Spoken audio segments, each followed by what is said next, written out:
a lot of my channel is based on near-death experience stuff, which it wasn't meant to be, but so many people come through with that. Mine was basically just around consciousness and life and general things, but there's so many more people on near-death experiences than any other subject that it just seems to mostly revolve around that now. Well, and I've shared this on the show. It's funny you should say that, Darren, because I kind of came around in the same way, in that if you start with consciousness and then it just gets muddy, the water gets muddy when you start talking about parapsychology and then, precognition and all this kind of different stuff. And then even spirituality, it's like, boom, near-death experience cuts through all that.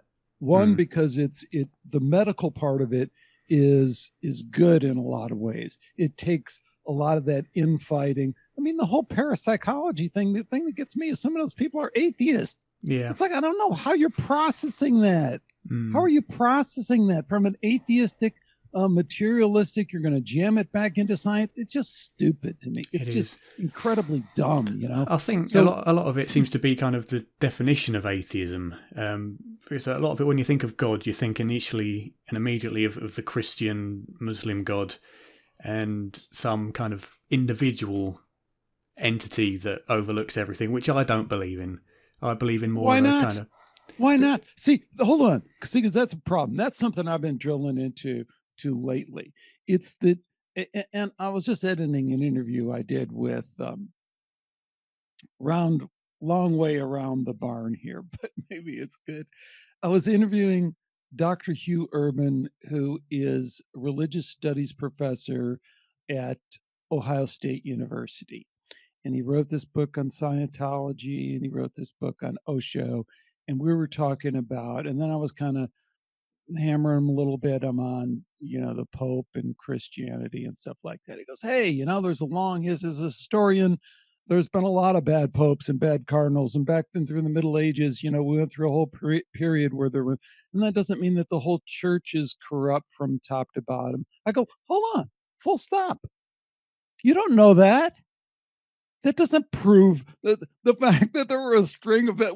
That's evidence that it's not corrupt from the top to the bottom. And that's a strange way of responding to your thing. But I'd say the same thing. We don't know that Jesus' Christ consciousness is real.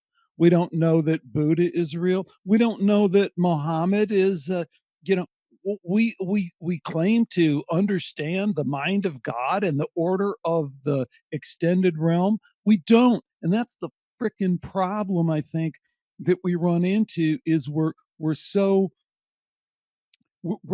caught in this crazy Christianity on one hand, that overlay on the other hand, and this atheistic overlay on the other hand, that we always have to check ourselves and go, well, I don't believe in that kind of God that sees all and knows all. No, what we have to say is we do not understand the order of the extended consciousness realm. We do not understand the mind of God.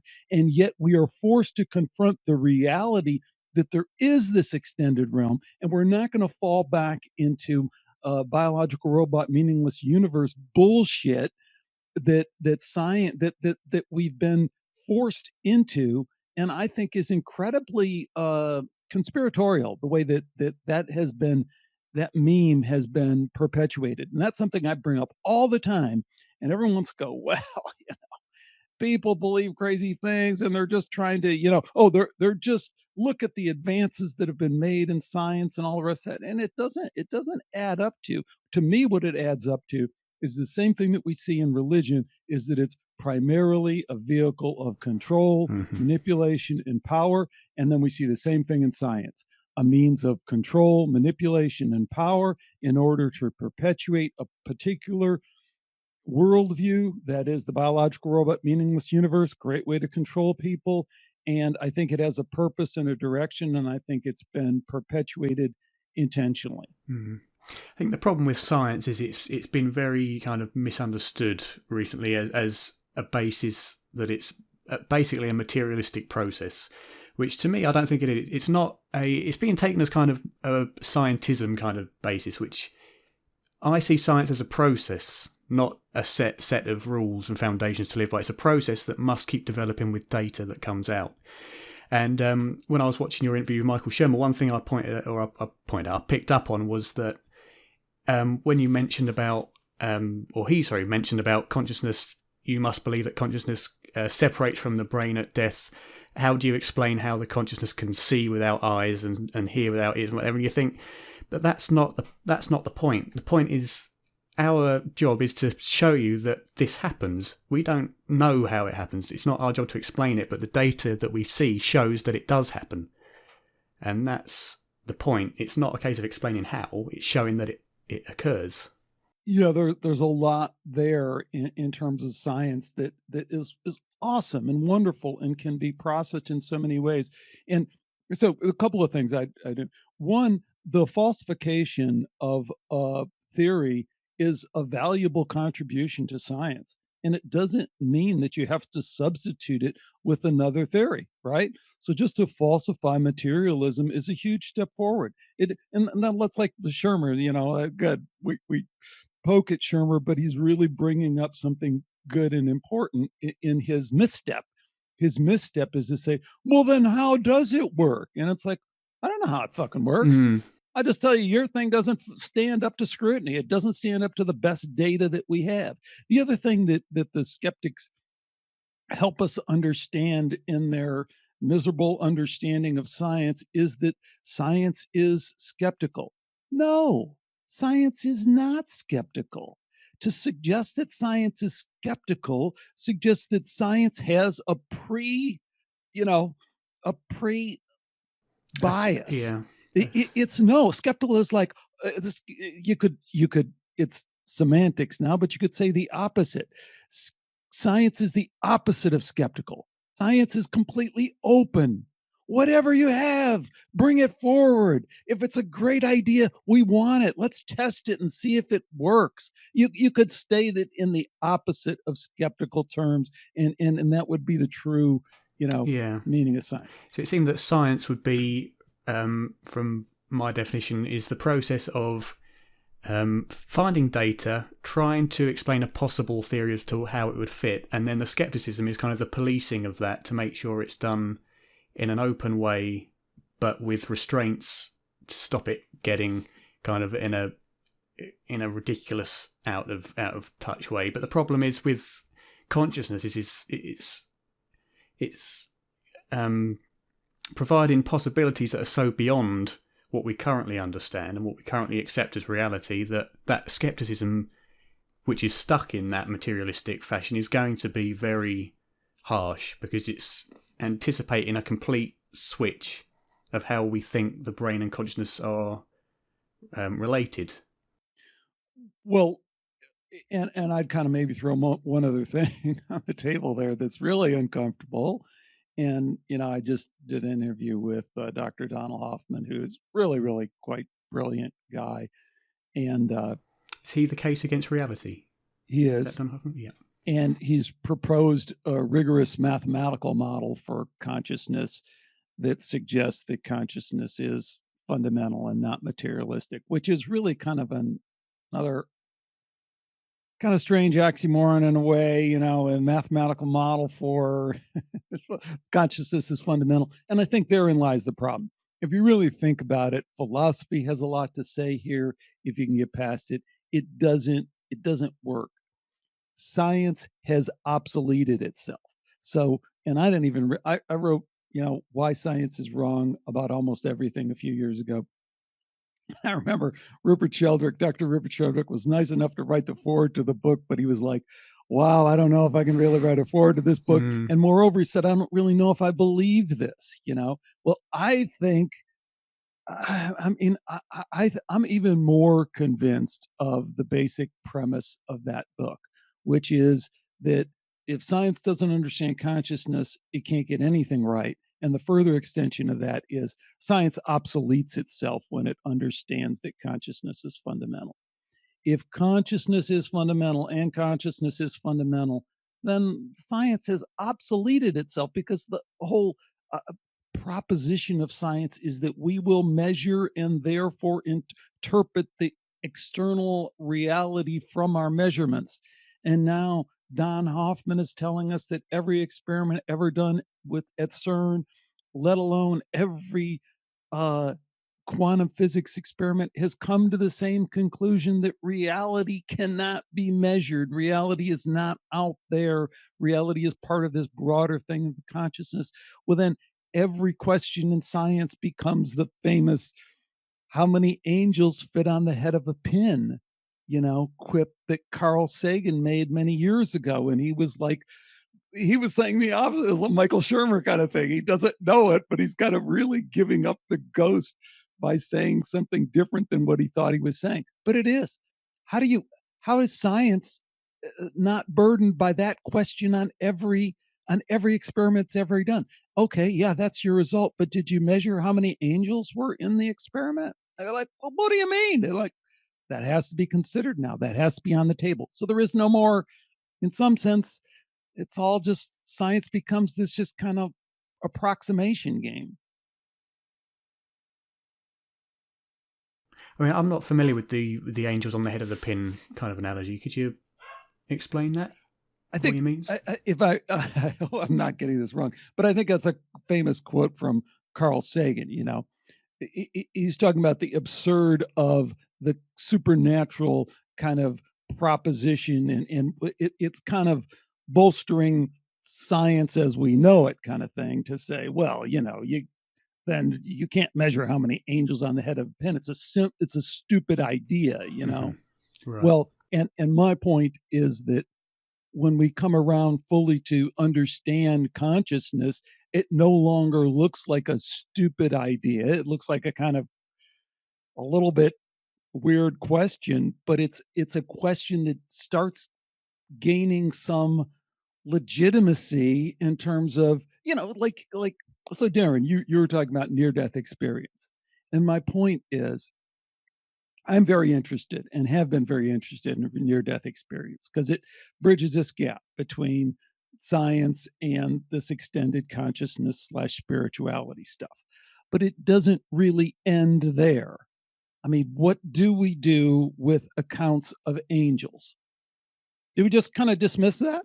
I mean, experientially, we can stack those right up right next to the near death experience, and they're in the near death experience. So, what do we do with angels? I don't know. I Yeah. don't know. I don't have an answer. I'm just saying that becomes a scientific question. Because it's feeding into this consciousness at the base of everything panpsychism. And if that's Well, kind of been validated, then we have to open the scope to these more, what would originally be classed as angelic experiences, and I'm paranormal. not saying that directly. I'm just saying you walk this path, and you're walking it like it sounds like you're walking it, and I'm walking it. Is that you start with near death experience science, right? And it's also interesting. I'm kind of bouncing all over, but this is fun.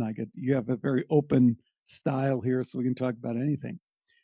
You know, if you look at the history of near death experience science in the last 20 years, and you look at even in the last 20 years while I've been doing Skeptiko, the pushback, incredibly kind of out of proportion pushback, like when Dr. Eben Alexander comes out with his book, Proof of Heaven.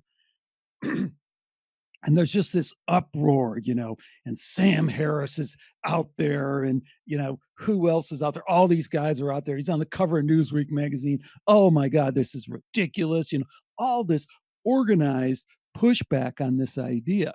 Well, and it seemed to be out of proportion with just some doctor who says, "Hey, what a lot of people have said for a long time, even at that point, that I died and I had this experience, this extraordinary experience after I died." Well, I think the pushback, when you really look at it through a little bit longer lens, is they realize the implications of going down this path in a scientific way that Eben Alexander was, because he's a Harvard neurosurgeon. He Yeah. knew the science, he knew the neuroscience, and he's saying, I know my medical condition. And he brought it to the medical thing. He says, I know my medical condition would not, in our current neurological model, account for the kind of conscious experience I had. So, therefore, and that's the therefore puts us on the brink on the edge, at the edge of the chasm where we have to say, okay, therefore, I have to take seriously the account. I have to incorporate that into our reality. And in particular, we have to because that account happened at a time when there can be no conscious thought in the way that we understand it. So I guess what I'm saying is near death experience, you can look at the science and you can look at it really narrowly, like we all, like some people like to do medical. Well, is it last gap of a dying brain? Is it hypoxia? Is it all the rest of this? But once you get past all that, then you have to deal with the accounts. You have to deal with the accounts because if you're going to let the medical data in, then it's like talking to someone on depression research, and after you do all the checks of their blood levels and everything else, you say, or on pain research, and you check all that out, and you say, okay, what was the pain like? What was the depression like? I mean, you have to go there. And this is the problem again, resulting around anecdotal experience or anecdotal evidence, which is taken very, very lightly in the scientific community. But the problem with that is in this sort of area, which is very subjective in nature, what other form of evidence can we have other than the Sampania, Penny Sartori targets that they set up? I think this is another misunderstanding we have about science. And of course, when you talk to real scientists, real researchers, especially in the medical profession, they're quick to say, because they know this anecdotal thing is a bullshit thing that skeptics have kind of perpetuated. Again, if you're talking about depression, you're researching depression, you're researching grief, you're researching pain. It's anecdotal experience, right? Mm-hmm. Talk about your grief. Oh, that's anecdotal. Talk about if you have pain. Did you ever experience pain? Really? Did you? Oh, it's anecdotal. Yeah. Right. So there could be some biological part to it, but that would always be tied back to, or even if someone jumps in there and goes, no, you could measure it, neurologically, only to an extent. You would correlate that with your personal experience. And the difference between personal experience and anecdotal is how many of those cases you collect, right? So Yeah. if I start putting together a survey, I initially talk to people about what their pain is and how they experienced and what the sensation was. Well, it was like a burning pain and it moved up my arm. Anecdotal, anecdotal, anecdotal. Oh, it's not fucking anecdotal. That's how we do medical science. We talk about what you experienced and we look at collectively those experiences across a broad section of people and we categorize them different ways. It's not fucking anecdotal. No, especially not at the number of people that we have coming forward and experiencing the same thing with very and that slight. That just becomes another variable in the experiment. How many people do you need? What are your controls? How many different groups do you need? How do you control the different? It's just silly the way that it's all designed really to perpetuate a certain belief that people, whatever that belief is that they have. But I mean, again, think about that. How is it any different in all those cases? So going back to the likes of Sampania and Penny Sartori studies where they had targets set up, which is ultimately seen as kind of the holy grail of evidence. Why? It was a stupid idea from the beginning. You go back to the first interview I had with Sampania. I mean, I don't know. I just always I really like the guy, respect the guy on one sense, and on the other hand, I don't understand. I It seems to me like he was always trying to have his cake and eat it too, in terms of he wanted to seek some kind of respectability in terms of a traditional scientific community that was going to be totally against what his findings were, and he wanted to somehow appease them with some carefully worded Yeah. language about whether he really thought this was a trick of the mind, as he said on my show. And initially, he said he would have to conclude that it probably is a trick of the mind, that is, a materialistic explanation was possible. And then a few years later, he finally came out and said, well, I really don't think that is, it's just nonsense. The experiment that he designed, I thought was just a poorly designed experiment, because the idea, again, for people who don't know, his experiment was, we will put little symbols in places above the cardiac arrest patient where they couldn't see it lying down, but I presume they would be able to see it if they were in a certain position outside of their body. Stupid. Stupid, because one, that we already knew at that point that this out of body experience wasn't always in the same point. Sometimes people were in a corner of the room. Sometimes people were on the side of the room. Sometimes, how do you control for that variable? Again, it's how many angels fit on the head of a pin. We Yeah. don't even understand. We have no idea for understanding what that mechanism would be, and yet we're going to try and measure it. It's stupid. It was a stupid idea from the beginning. So you have to be careful when you enter this realm. I always remember the words of Dr. Julie Beischel, who's famous for her Mediumship research.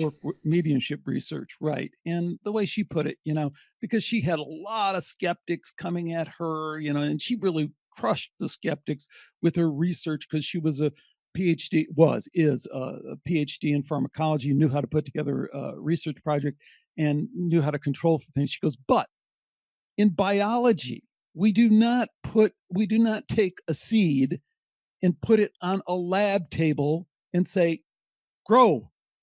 Now we will measure whether or not you grow. No, we try and we control the conditions, and we then measure within the controls that we have, but we don't create a completely artificial environment and then demand that we can measure things in a certain way. That's And right. I think that's what Parnia did. I don't know why he took that misstep, but it's let me flip over, because I don't want to sound like I'm totally bashing the guy. I understand, gosh, the guy's got to make a living. Yeah, He has to work inside of a completely silly, in my opinion, academic system, but he has to survive in that. He can't, he can't be risking his credentiality, if that's a word. But you know what I mean. And so he's trying to do both, right? And which is good. And in that process, to his credit, maybe he was the smartest of us all to realize that, seeking the credibility, gaining the credibility, being invited into the conferences, not upsetting people. Maybe he was able to advance the message in a way that he wouldn't be able to do otherwise.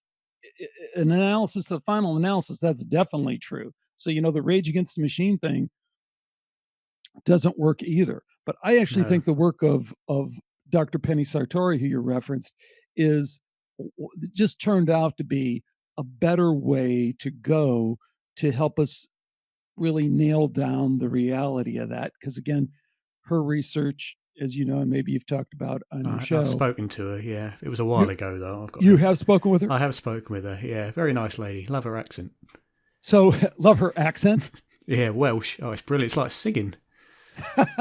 Yes, it is. It is. I don't know a lot about British accents, so it's kind of like there's so many. Most of them sound absolutely terrible, but the Welsh is very nice. I like the Welsh accent and the Northern Irish. she does have a beautiful way of speaking.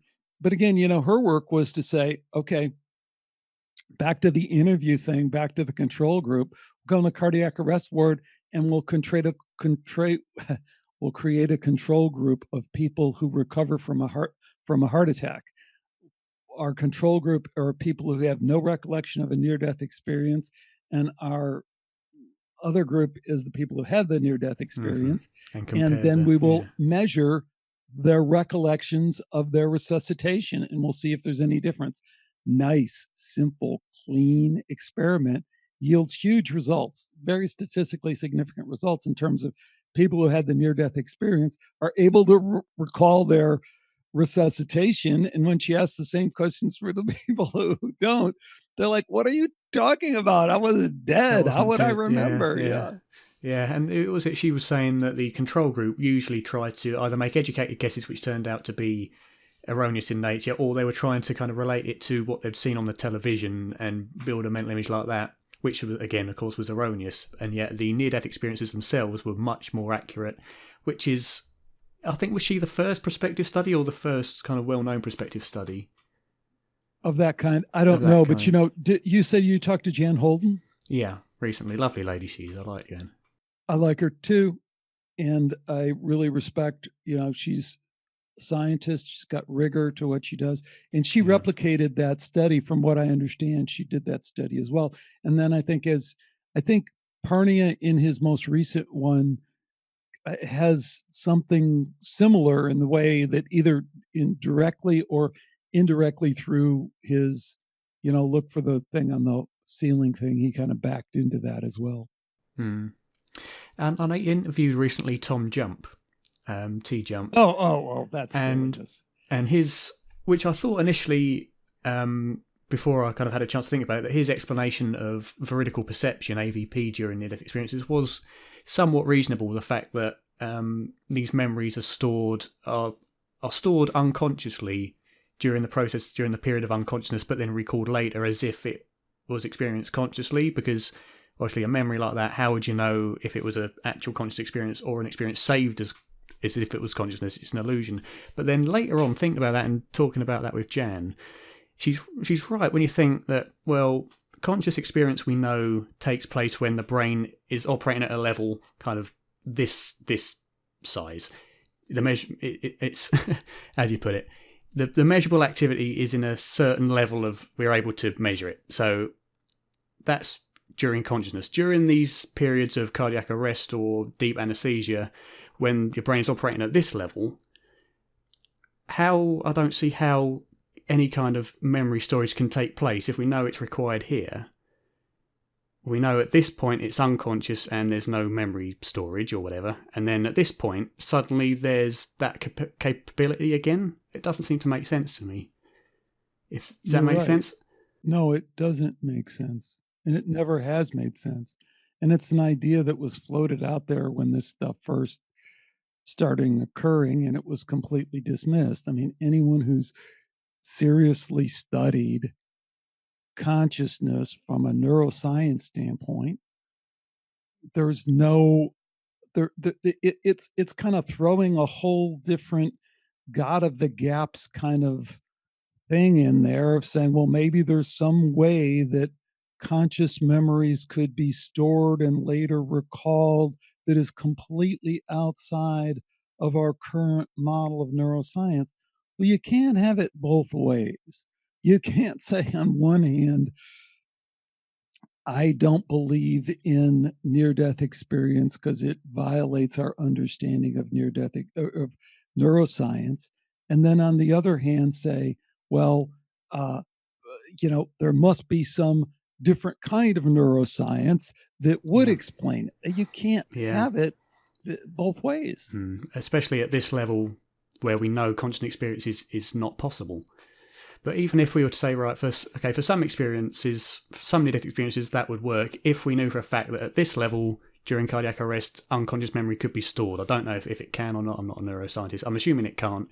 But if that works for some, for example, that still doesn't account for the experiences in which veridical perception was taking place in a location far away from the physical body. And I know Tom's and I know other skeptics' explanation for that is, well, they hear people talking about something that happened a long way away and they build up that mental image. And as Jan was saying, for example, with the account where an amputated leg was seen put into a yellow bag, do you know of that one? No, not that one in particular. Oh, that was during an operation. The person had an OBE during, I don't know if it was cardiac arrest, I think it was just under anaesthesia. They had an out-of-body experience and witnessed in another operating theatre an amputated leg being put into a yellow bag, which was naturally verified later on by the staff. And the skeptic explanation for that is that these doctors were speaking about this that took place, talking about how they put the leg in the bag or whatever, and therefore the memory is created during unconsciousness and replayed as if consciously experienced, which possible, but to me it seems very reaching, very clutching at straws to assume that such a routine thing like that would be discussed, especially to the level of the colour of the bag, around a patient during unconsciousness or after. Yeah, I think it's a kind of a why people believe weird things kind of question in terms of why skeptics would go there. It's like if you ever want to talk to, a fundamentalist Christian about Noah's Ark. And, I always tell the story when I interviewed this guy, Chris White, and we're actually having a pretty good conversation. And he goes, "You know about the nails, right?"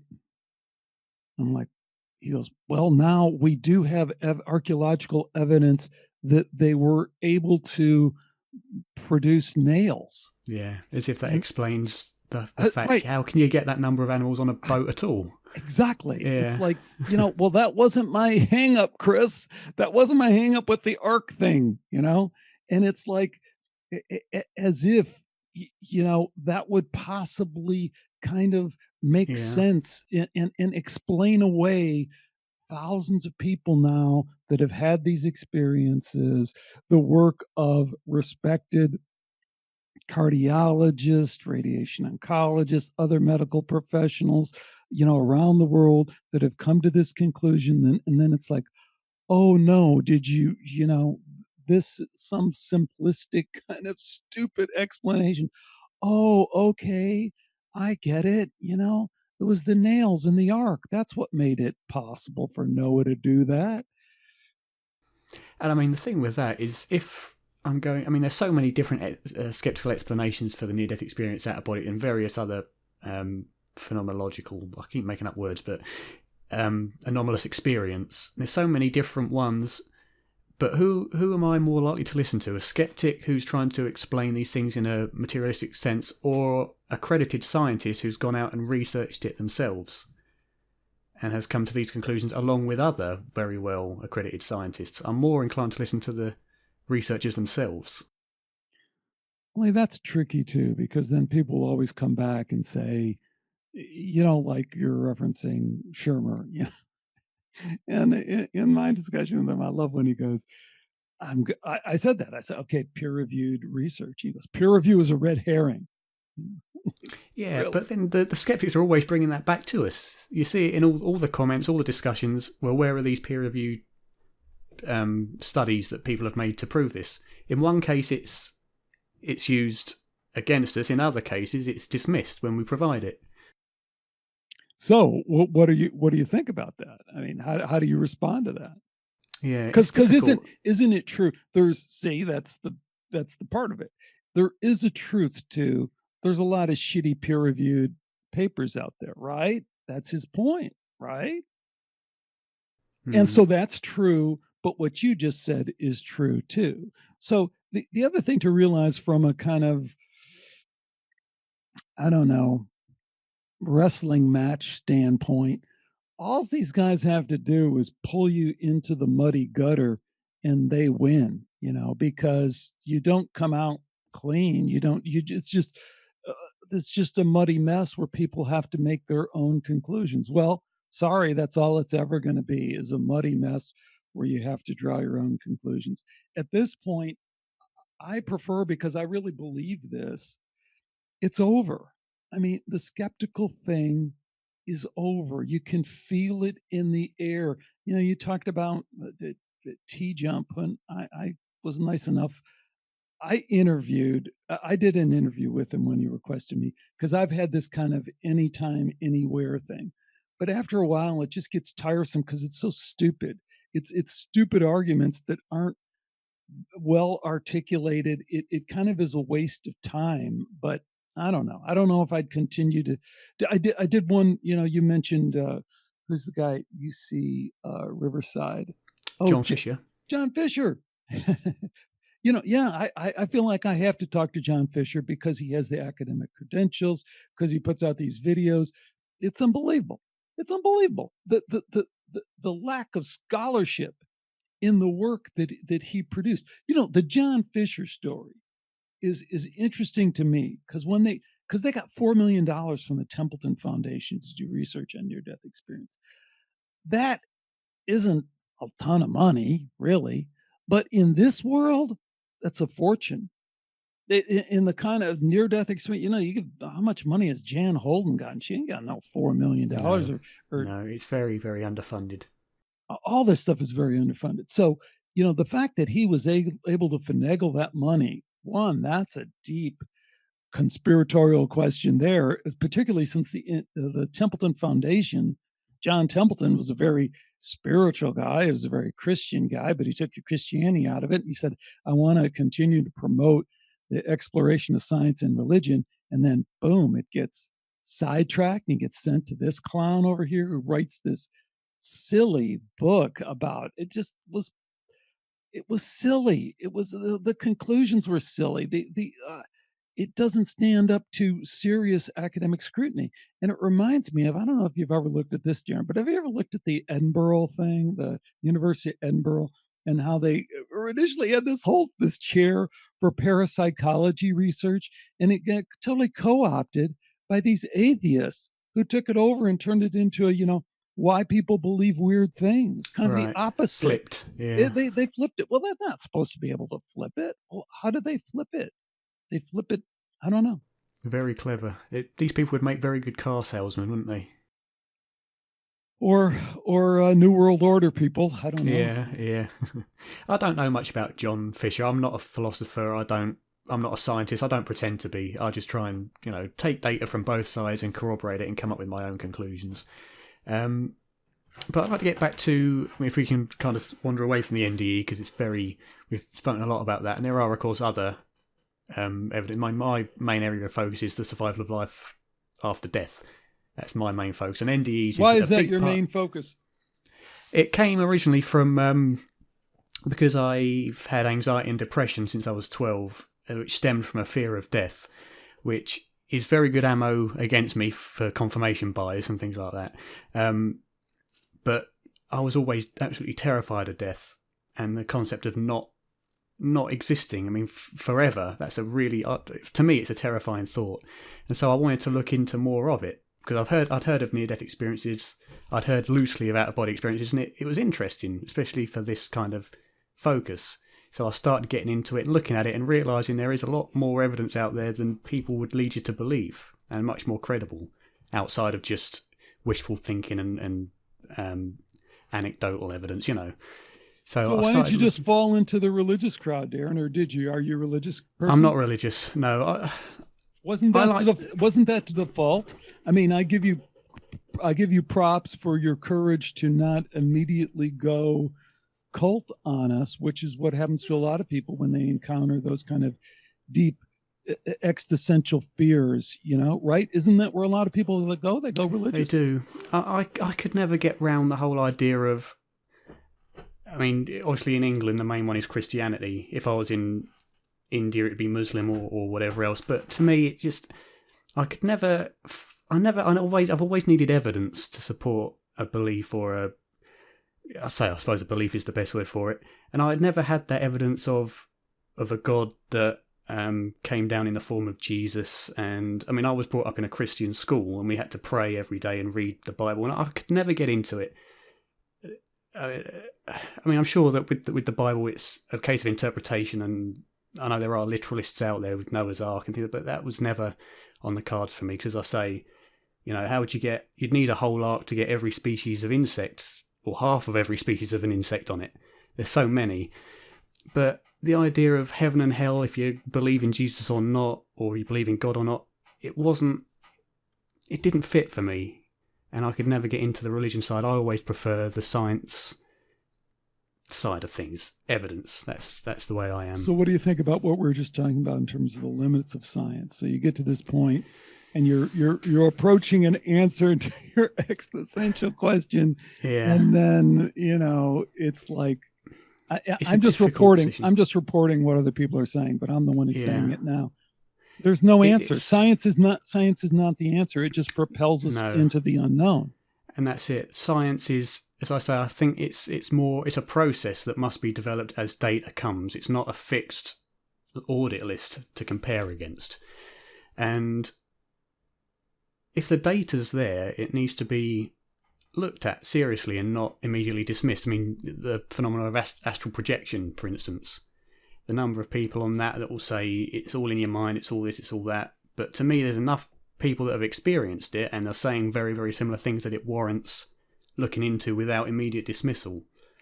And unfortunately, that seems to happen a lot with the mainstream science, which to me isn't science. Right, but Darren, what if you take the next step, and say where it propels us is into kind of the nothingness that we're creating all this, that in some way, and I think that's really the takeaway for me, or the takeaway and really the new starting point is that our understanding of consciousness is telling us that we are in a fundamental way co-creators of this reality that we see. And that can sound really woo-woo, or it can sound incredibly scientific. I was referencing, Donald Hoffman and CERN, and that's what deep physics is telling us. You crush these little bits of matter together, and that's what they're finding, is that the observer effect is real. We are creating our reality, and we kind of knew that anyway. As soon as we went into any kind of meditation and started observing our little mind, or you went into lucid dreaming and you practiced it enough. Like, I was never a lucid dreamer, but my son was, and I got curious about it, and I said, wow, could that really be? And then as soon as you have a lucid dream, you realize, I'm creating all this. I'm creating this lucid dream. Well, I'm creating all my dreams. Well, are my dreams really that much different from my reality? To what extent am I a co-creator? And that becomes very spiritual. And then now, what do you do with that? What do you do with that in your death anxiety? How do you pack that back in? Because you can't stay on the science island. No. I think for me, it would take an experience like that myself, something I've never had. I've been working towards, obviously Robert Monroe and his hemisync and things like that. I bought his CDs and I was working through them trying to achieve an out-of-body experience. Haven't been successful. And I think it would take an experience like that for myself to be able to really root it in deep. I don't know if that's because I've been brought up in this culture of the way science is, needing materialistic evidence or whatever, even though, and I think it would take an experience like that to really properly pull me out of intellectual knowledge into experiential knowledge. And I don't know how that would affect me, because then that would be very personal paradigm shifting. And I don't know, because I haven't had that experience, so I can't say how it would affect me. But see, I'm pretty dense psychically, if you will. I mean, I've done yoga and meditation for 30 years, and I don't have any kind of super profound experiences from it. But I have a lot of little experiences that I think almost everyone, if they're really honest, would say they've had a lot of little experiences, or little synchronicities, or little dreams, or whatever they are.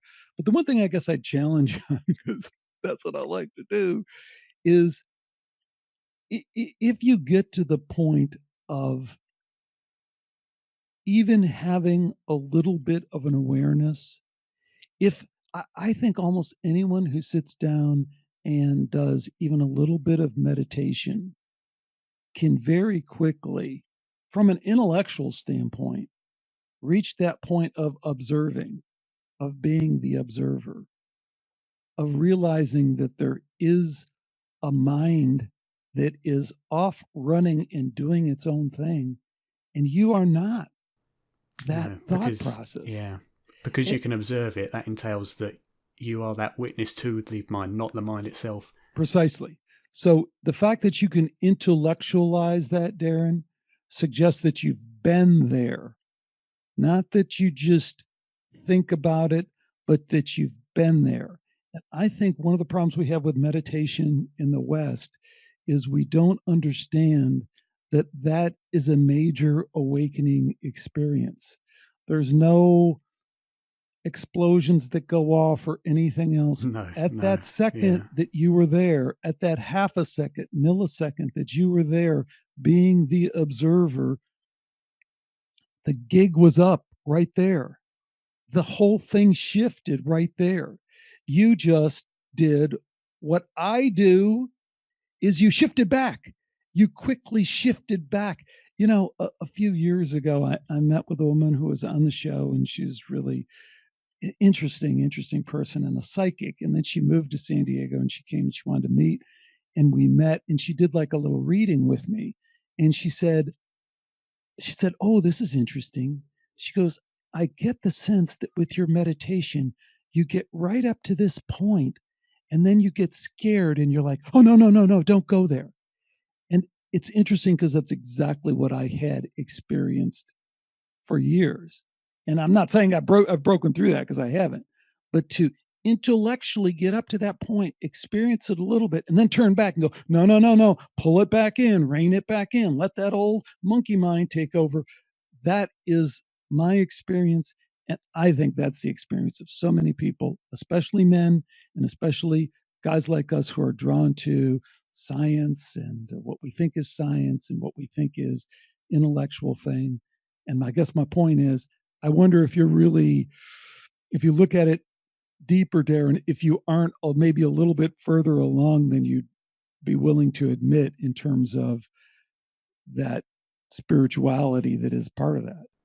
I mean, it's difficult to say, because I suppose the nature of who I am, there's always doubt, and there always will be. As you say, that experience of being the witness to the mind is something I've had, and something I use because I'm a training psychotherapist, CBT therapist, which is something I plan to incorporate into my therapy, that idea of meditation and promoting that. And I understand how it works, but there's always that doubt behind.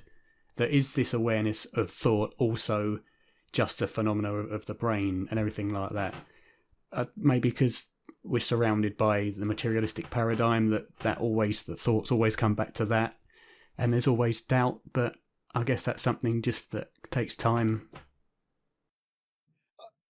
Yeah, there's unlimited amount of time, and I think if I've been on that journey too, so I'm not here to kind of expedite your move along the journey, because I'm right there with you, and I've spent years in doubt and questioning that. And I think doubt is that's the cornerstone of what my show is about. Inquiry to perpetuate doubt. And I think we can continue. Doubt, I think, is the ultimate spiritual thing. You talk about the people that we don't want to be like, that we look out and we say we don't want to be like. The scientists, the dogmatic, fundamentalist, atheistic, biological robot, and meaningless universe, they have no doubt. There is no doubt in their mind. The fundy Christians, the fundy Islamicists, there is no doubt. I talked to a woman, very nice woman, but she's involved with the cult up there, the Ranta thing. And I was kind of giving her the spiel, and I said, inquiry to perpetuate doubt. Oh, she jumped in. Oh, I have no doubt. I have no doubt. It's like, of course you don't. You're in a cult. Yeah, it's true, and that's where ignorance is bliss. Yeah. Where you don't have the kind of I don't want to say the intellectual capacity, because that sounds condescending, but you don't have that drive to kind of look at the other side and consider that you may be wrong. And when you do have that, well, I also wonder that, and I've kind of thought about this for a while, but I think a lot of times people do have the intellectual capacity, and they're using it at a very high level to think through the whole thing and say, gee, if I went there, my whole world would change. I was brought up a Mormon. Brought up my kids Mormons. I'm starting, my kid's going to get married. I do this. I change that belief. My whole world would fall apart. I can't do it. And in a split second, they run the whole thing, and they turn back to some program that's going to get them out of the trouble that they're getting into. And it's the same for the Mormon. It's the same thing for the dogmatic scientists, the atheists. Everyone's playing the same game, and we all play that game. We play that game with ourselves too. I'm not above that, nor are you. We just maybe have limited it more effectively and don't let it kind of run our whole program. No, that's right. I think the difficulty is trying to think of an analogy. I don't know, I'll do the stock markets. Let's go resistance, which is when price goes up. But there's a certain level of needing to kind of be credible with the society that you live in. And the need to go up, you get up to this level of awareness and you hit that level of, I can't really live like this or think like this or speak like this because I'll lose face. So you keep going. And I think it's being able to go through that level where you realise that credibility isn't as important as you think it is. And it's being able to shift your awareness through that. And then you live kind of like these ascended masters or whoever, these Sadhgurus, Mujis, whoever else, and Jesus, I suppose, if he existed, which I don't know, I wasn't alive, unfortunately, at that time. These ascended masters who have gone beyond the need to fit in, but can still fit in as if playing a role. And it's getting beyond that, being the character to playing the character level. Yeah, that opens up a lot of different, avenues that we could go down. So I'm not sure, because the counter to that is that there might be something akin to a genuine spiritual transformation that would radically shift us outside of one mode of being to another. And I'm not saying that that's true, but I'm saying that might be different than what you're talking about, of being kind of intellectually able to self-actualize, in that sense. You know what I mean? Yeah. The difference between intellectually realising that you can be that to actually the shift to being that. Yeah. I mean, here's one thing I think I'm really interested in pursuing, and I'm kind of slowly, kind of gradually getting there, is if you look at folks like Mickey Singer, somebody I really admire, he wrote The Untethered Soul. Michael Singer wrote The Untethered Soul, and the Surrender Experiment is international bestseller and extremely, extremely popular guy. Lives kind of like a recluse down there in Florida. Of course, he can, because he became a billionaire through his own efforts of having a software company, state of the art, kind of like fantastic story, because his story is that he built that business while surrendering in this yogic kind of way to just whatever was presented to him.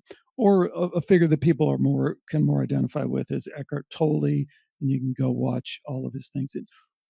And there's a bunch of other yogis that are saying the same thing. But what they're saying, one thing they're saying that I think is really important, is they're saying there is a physical / spiritual transformation. We can think of it, a lot of times people talk about it as a Kundalini awakening, a samadhi experience that is then sustained, but they're talking about it energetically and talking about it as a transformation. And you don't have to believe that, or you don't have to not believe it, but it does open up the possibility that we're talking about something akin to both a physical, biological change as well as a spiritual change. And that puts us in a different category now, because we're talking about these beings, the mystics and the ascended masters that you're talking about, who stay in this body, being of a different type. And again, I'm not saying that's true or I know that. I'm just saying it's an important distinction to realize.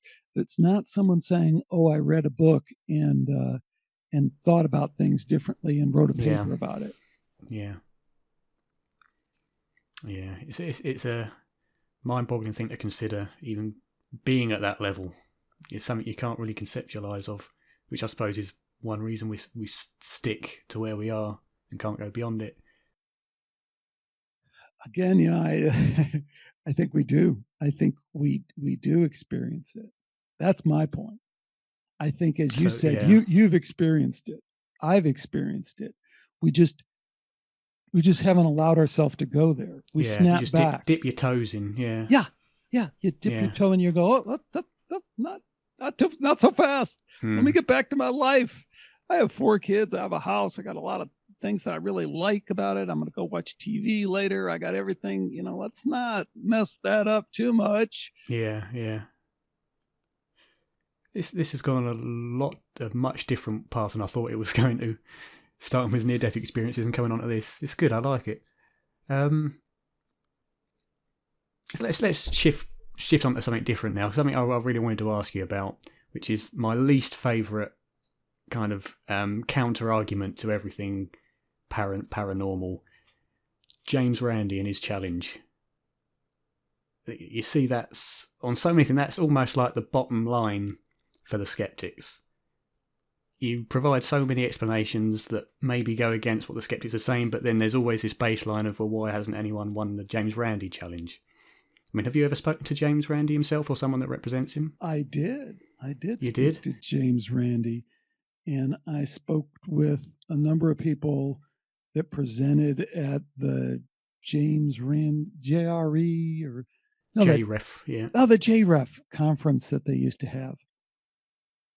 It's done. It's over. Stick and fork in it. There's no credibility there.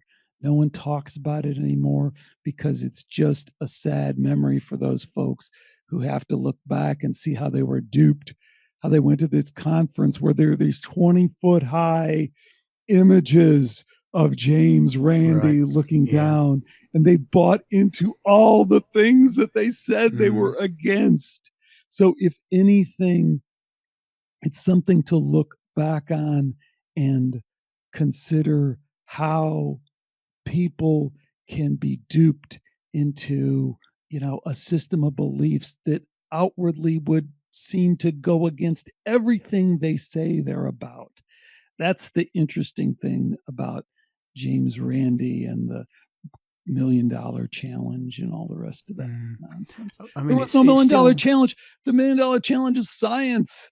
Dean Radin has published 6 Sigma scientific experiments that have been replicated in 47 labs.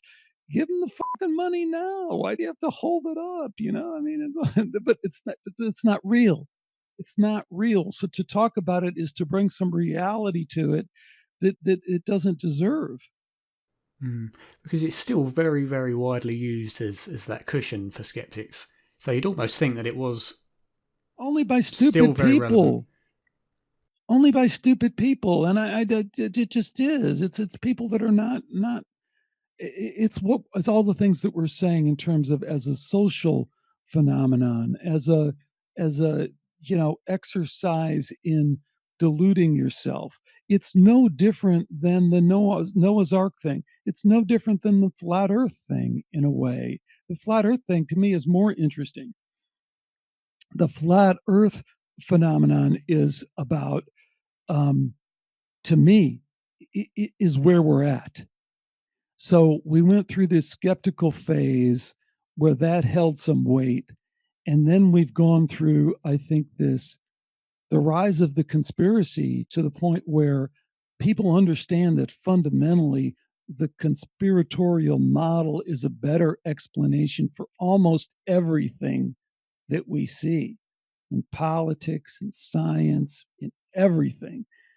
Conspiratorial thinking is at the cutting edge. So what becomes the new meme?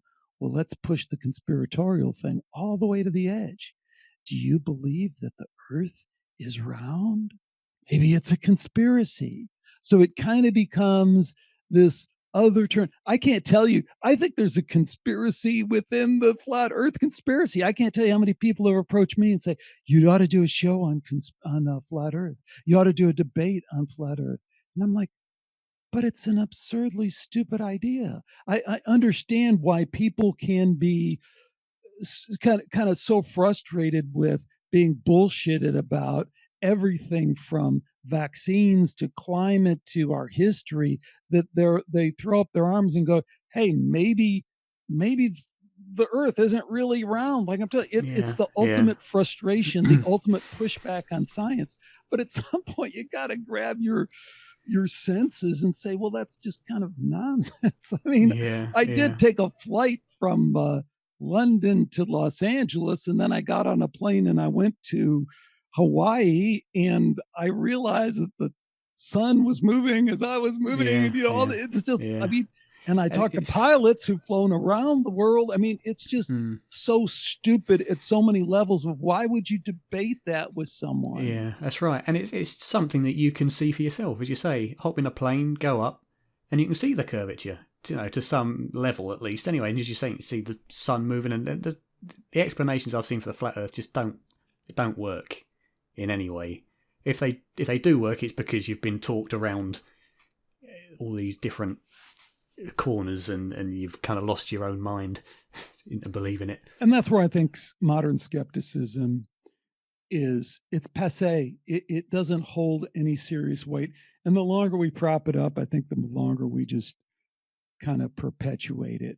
And I've done some shows on that in terms of where it really does kind of it so falls apart at the seams that it's kind of just passe. And even Shermer, he doesn't have the same.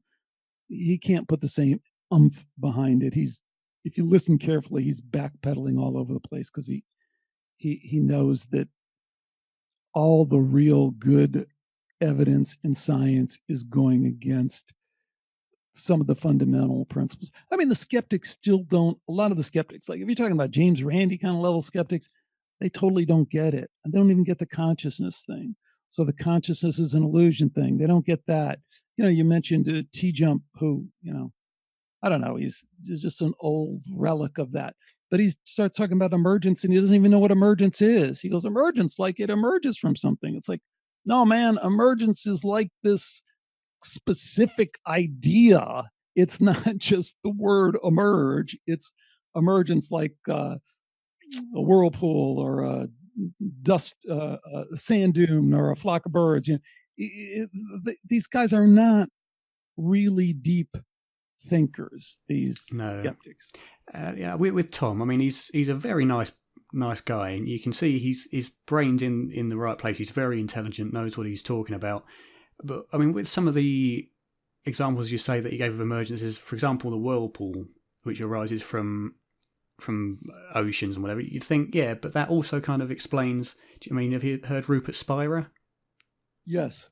Yeah, he has a good example like that as well. That can also explain kind of the panpsychism idea that the ocean is all that is, and we are individual whirlpools which are kind of emergent from that, but still part of the whole thing entirely. So you could use that for emergence of consciousness from the brain as the whirlpool, but also that when that whirlpool ends, when the brain goes, you get absorbed back into that whole.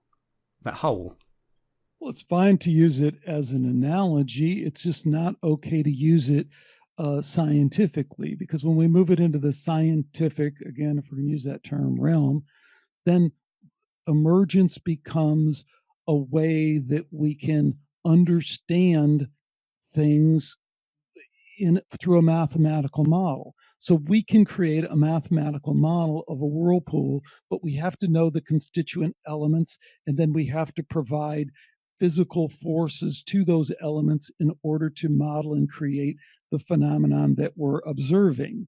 So if we want to talk about it just from a philosophical analogy standpoint, have at it. But you can't go from the scientific understanding of emergence for explaining a whirlpool or a sand dune and then say, well, that naturally extends to consciousness and how we understand consciousness, unless you answer the fundamental questions about consciousness. What is consciousness? What is necessary and sufficient to cause consciousness? When does consciousness begin? When does consciousness end? Emergence doesn't help those guys answer any of those questions. It's just a way to they don't realize it, but they're just trying to sprinkle the magic dust of this new thing called emergence onto something that they don't know. My buddy Dr. Bernardo Kastrup has kind of totally nailed that better than I could. It just doesn't hold up. Doesn't hold up philosophically and doesn't hold up scientifically. I mean, Bernardo Kastrup is someone I'd love to have a chat with. I haven't looked very deeply into what he says. I've seen snippets of it, but he certainly seems to be very on it. If you know what I mean, very in tune with all this kind of stuff. So I'd love to have a chat with him. I need to see if I can find his email address. But with the whole emergence thing, I mean, it's taken in the mainstream as if that's kind of the basic, we know this is the case. And even though, to me, the evidence in support of it could also be taken equally the other way, from a kind of a transceiver theory.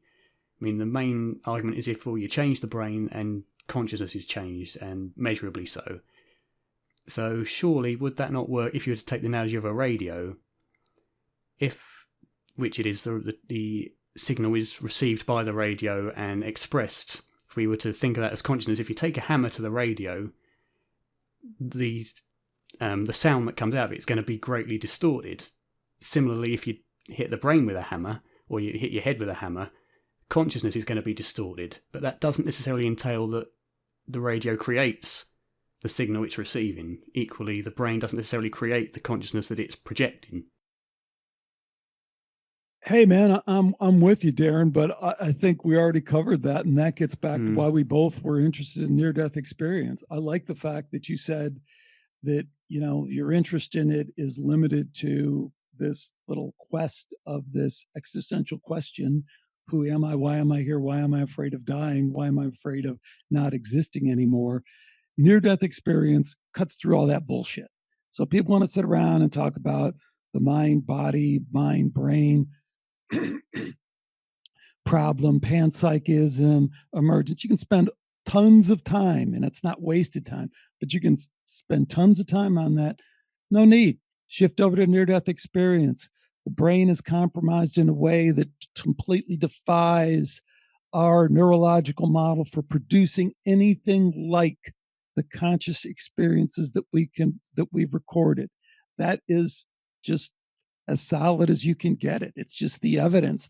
No way around that. So all that other shit just falls away. I mean, the transceiver, all that. Forget it. There was no brain and there was consciousness. So consciousness must survive beyond bodily death. Biological robot in a meaningless universe doesn't hold. I mean, the only thing with that, as Jan Holden rightly says, with near-death experiences, is we can only go so far with them to say that consciousness exists and is perceivable up to the point when the brain is not working anymore in cardiac arrest, where measurable brain activity says we shouldn't be conscious and yet we are.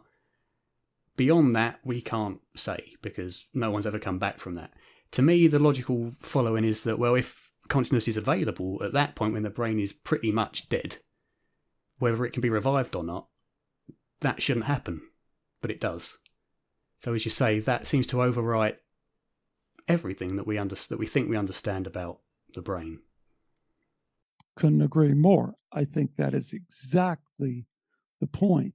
And even Jan is restricted because she's in academia. She can only go so far.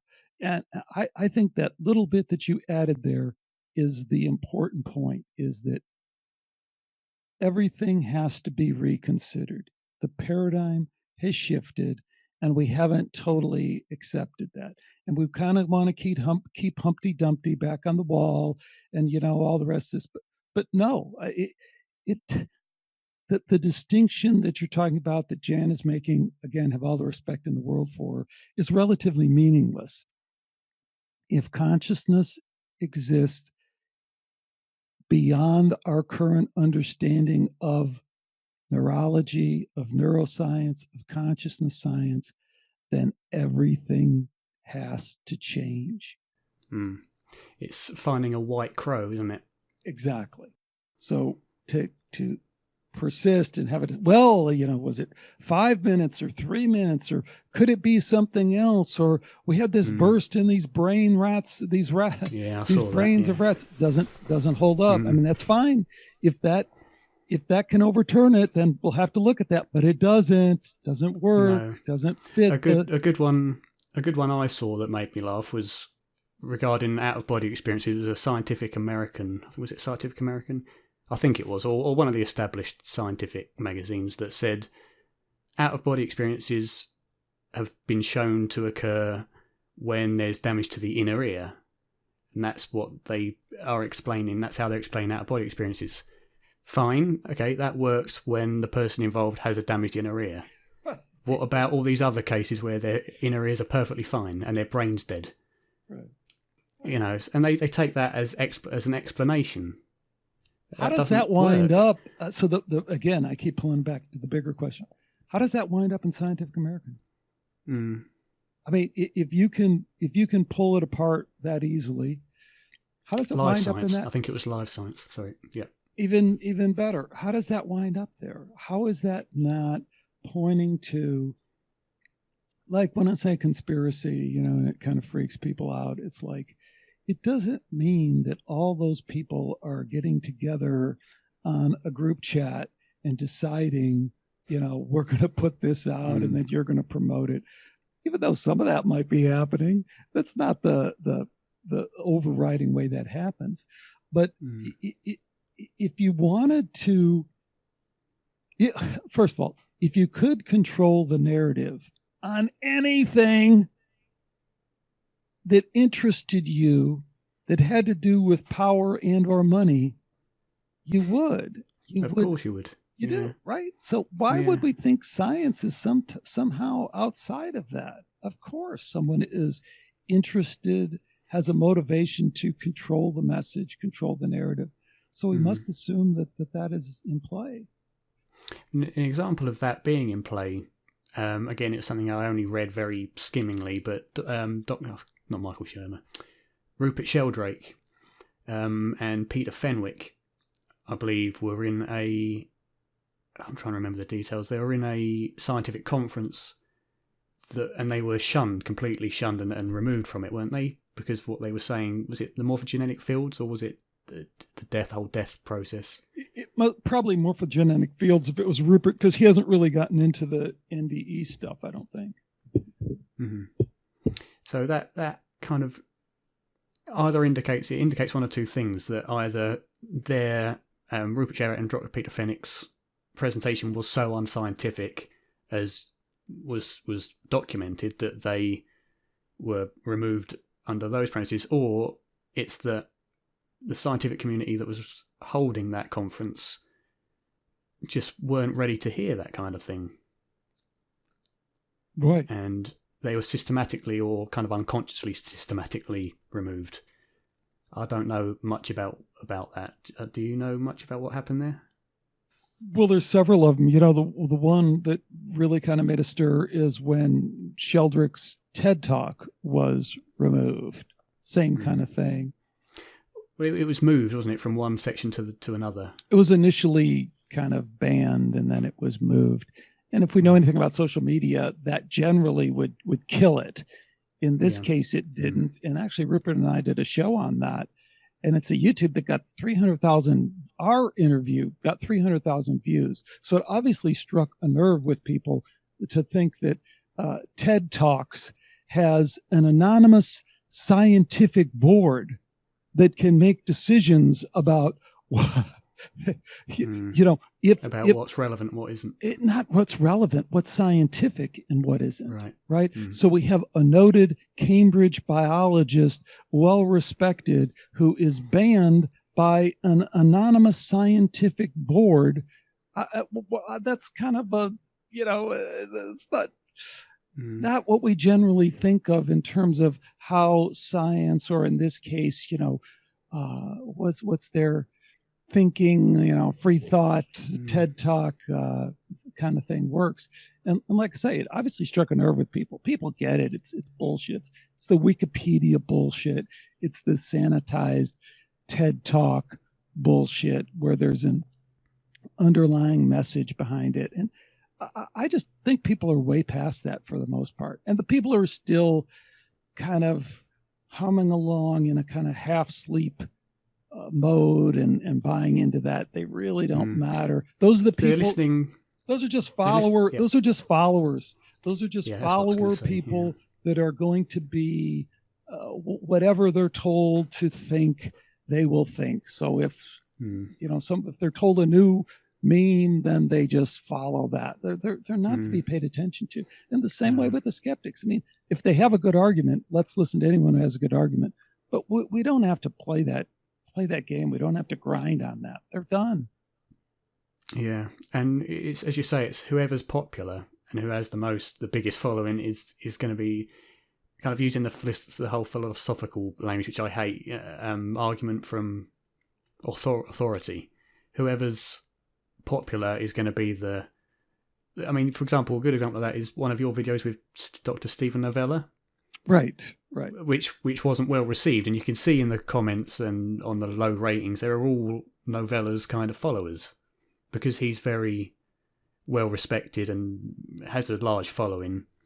You can see they all crowded over to your video and put their opinions based on what they were listening to from him, without kind of maybe thinking about things themselves. Yeah, I don't think that's for most of us, Darren, who are thinking about this deeper and looking for answers in the way that you're looking for them. I don't think any of that stuff is very persuasive. Again, I know I keep saying the same thing over and over again, but I've done this for a while and I've talked to these people. There's just, I'm open to all sorts of kind of dialogues.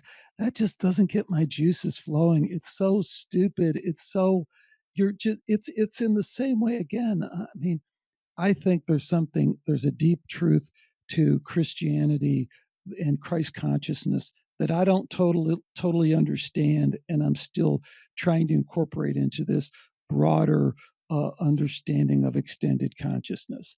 But, big but, the fundy Christian, the mainstream Christian, the religious Christian argument is just stupid. It's just silly. The Bible literalists. The Bible, not even the Bible literalists, the Bible believers. I mean, is it an encyclopedia or a library, as progressive Christian, what's his name now? I forget, a new kind of Christianity. Anyways, McLaren wrote, the only path forward for Christians is to completely break away from this idea that they have this book that has this supreme, deep understanding of the mind. It just is silly. And we don't really engage in serious dialogue with those people because their arguments are not engaging in any way. And I talk to people, I mean, Rupert Sheldrake, like we talked about, is a Christian. I talk to Rupert Sheldrake all day long. He's a genius and he's incredibly scientific, and he's found a way to, one, his Christianity isn't that kind of Christianity. It's a personal, deeper spirituality of someone who's sampled a number of different spiritual traditions and is trying to understand that. I can respect that. I can respect that there might be something deeper to his Christianity. At the same time, I think there's limits to anyone who's kind of bought into some of the cultish nature of that. But I'm kind of bouncing all over the place because my real point is, it's not I'm against someone who identifies themselves as a Christian. I'm just saying that there's a certain baggage that comes with it. There's a certain set of belief systems that some of those people in that identify in that way can kind of pretty immediately be dismissed as not having anything significant to add to this dialogue. And I just think skeptics are exactly the same. There's no reason to keep talking about them. They just don't rise to the level of intellectually stimulating dialogue that we need to have. It's just pointless. It seems that a lot of people have a lot of intelligence, a lot of academic intelligence, but lack kind of the common sense to be able to really question and really look at what the people on our side of the fence are suggesting. It might be that. I think that kind of begs the question of what is going on there, you know, and why do people believe weird things? And I think we have to have a deep look at cults, and I really mean that. And we have to look at what it is about human nature that drives us to that sense of community, but also drives us to surrendering our intellect for the sake of acceptance by other people, some of the things that you were talking about. So I think there's a lot of interesting questions there. I just, most of them, as they're presented on the surface level in terms of skepticism, those questions are not interesting. Trying to think, is there anything else? I think we've pretty much covered everything quite deeply, haven't we? Oh, Rupert Sheldrake, I meant to ask you, with his something that you looked at doing as well, dogs when they know their owners are coming home. I think that kind of feeds into the whole James Randi thing as well. I've read something about that. Because that was, again, another thing that was received very poorly, wasn't it? Despite, as you say, Rupert being a very, very highly credited Cambridge professor. Well, I'll tell you what, I'll leave you with this, Darren. Anyone who's interested in that needs to go back. There's some old Skepticos from years ago with me and Rupert and Dr. Richard Wiseman, who is the guy there in the UK, highly credentialed, quote unquote, respected scientist who just completely lied, deceived, and is exposed in those series of interviews as being, not telling the truth. And Rupert is the one who is telling the truth. Rupert is the one who's, just anyone just go look at that and you come to your own conclusions.